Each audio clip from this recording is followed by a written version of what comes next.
Hey friends, if you wish to change language in OBS Studio, then please watch this video. I will guide you through the procedure. So I'll open OBS Studio for you. Here's what you have to do. Click on File, select Settings, and then you'll get the option to change the language in the General tab itself. The General tab is the default tab, and you can change the language from here. Now I don't have this option because I'm recording right now, but that's how you can do it. Now in some cases we don't have this menu on the top, like especially if you're using it on Mac computers, though it's for Windows users right now.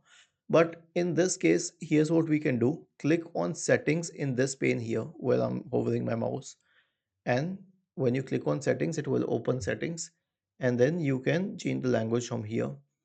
We also have two options here. The first one which says open stats dialog box on startup and hide OBS. So this is in the language section, but it is not a part of the languages. Once you're done with it, you can click on apply and then on OK. Was this helpful? If yes, then please subscribe to the channel. If not, then let us know in the comment section of the video on how we could help you further.